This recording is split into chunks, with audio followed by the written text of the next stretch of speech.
Thank you for joining me. This is Lisa from the Three of Skeins Knit and Crochet Podcast. And I've been doing a little organizing. If you've been following us, if you haven't, please like and subscribe.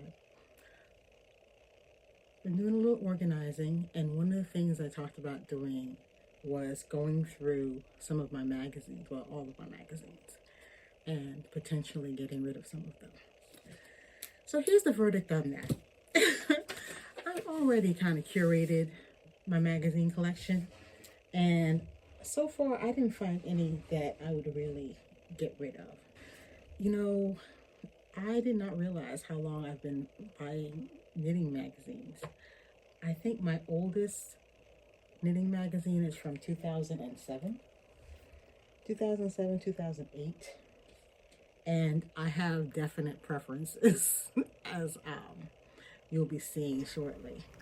So the first thing I needed to do was to just separate the magazines by title. As you can see, there's just a little bit of everything in my stack.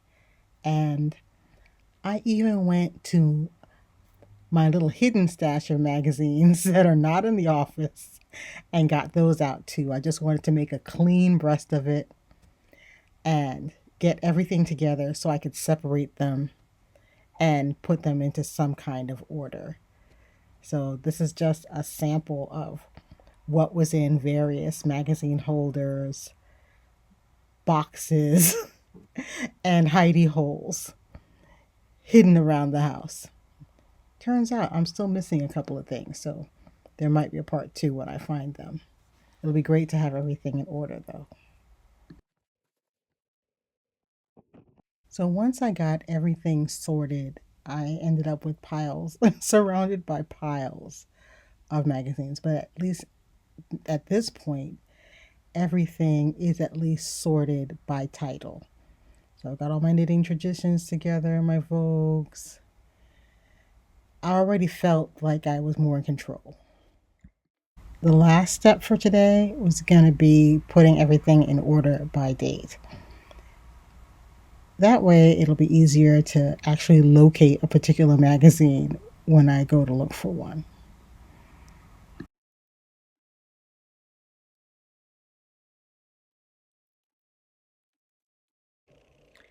So let me start with, I guess what was easiest to obtain for me would probably have been Vogue and Interweave Knits, because those are actually the ones I have the most of. My oldest Interweave Knits is this holiday issue. It's a holiday gift issue. I mean, wow. This is one old-fashioned looking cover. Yikes.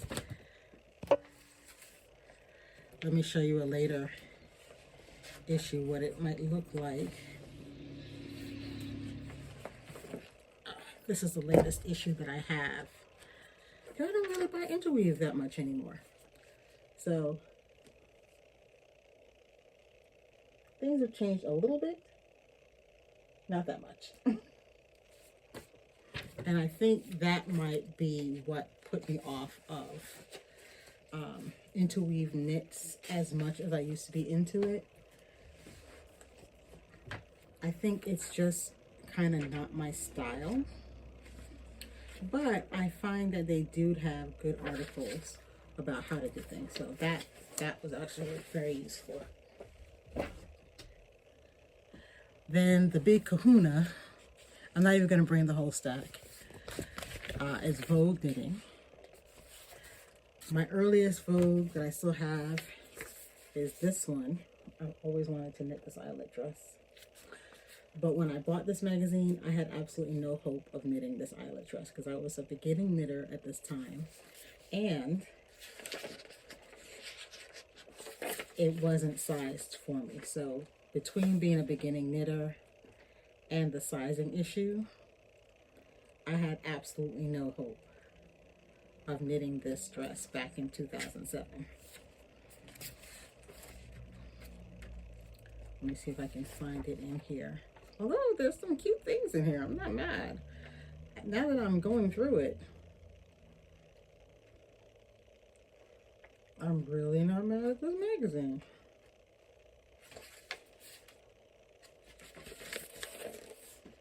Look at that. That's not really summer for me in sticky jersey, but fall, absolutely.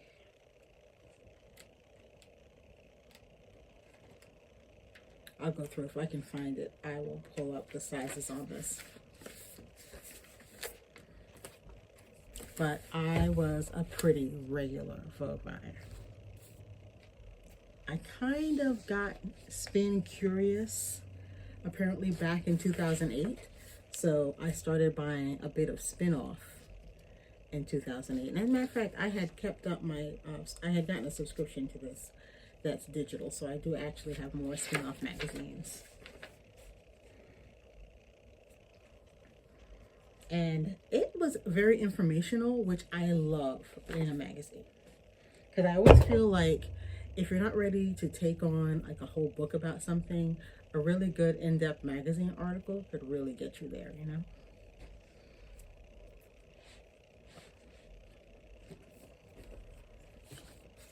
One of my favorites that is actually now defunct, it started out as Knit Pearl, and I might have bought one of, if not the very first issue. And by 2016, so this is from 2014. By 2016, they changed their name to Knit.wear. And actually, I love this magazine. The photography was really good. The patterns were just gorgeous. Look at that.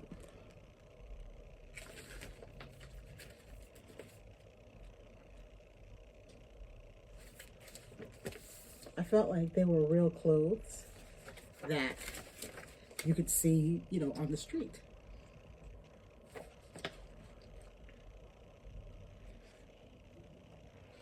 This is back in the old days when the largest size you probably get would be, it's actually a 47-inch bust. Let me see if there's anything larger. Nope. Not 44 to 47, 48 was as big as you were going to get in terms of pattern. So at this time, if you couldn't resize things for yourself, you just weren't going to be able to make any of this stuff. But look at that. I really, really like that.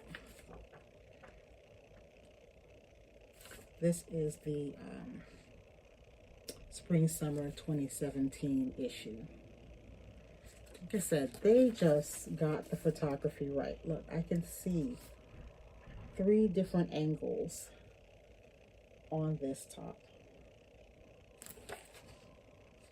And yes, that is an exposed zipper on the back.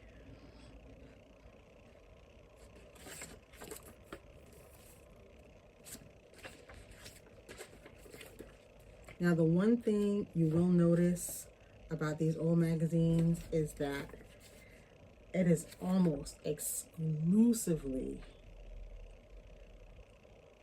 white models. That's it. Every once in a while, maybe you see an Asian person. So it felt very exclusive, but at that time, that was the way it was. And I'm glad it's not that way anymore.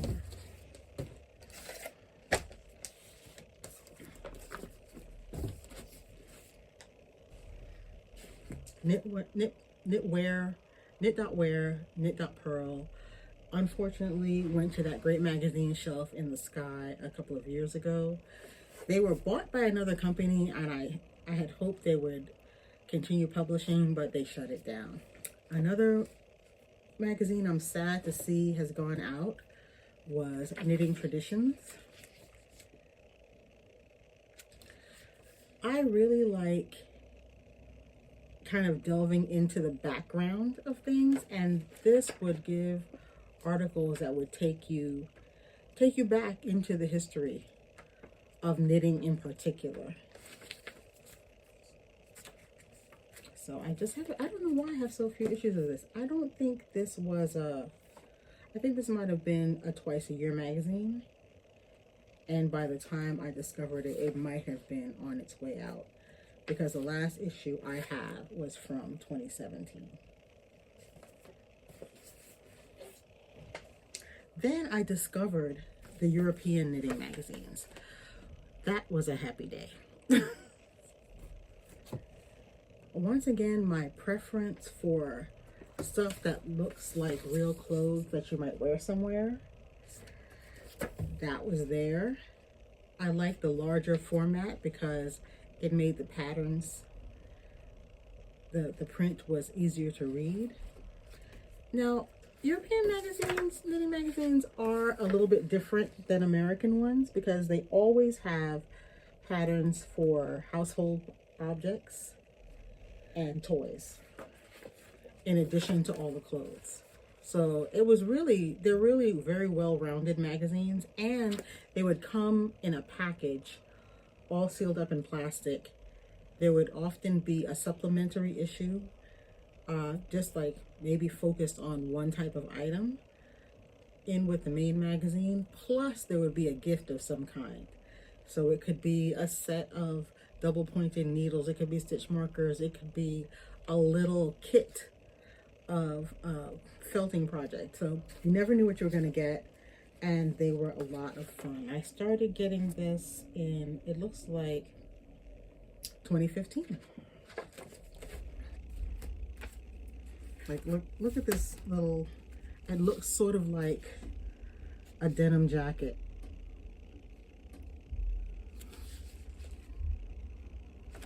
So I just thought the patterns were cooler and a little bit more interesting, and they did require more skill on the main than many of the patterns, especially if you were buying the simpler magazines like Knit Simple.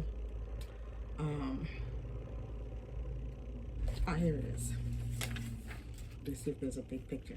They call it a waistcoat, but to my eye it looked like a denim jacket.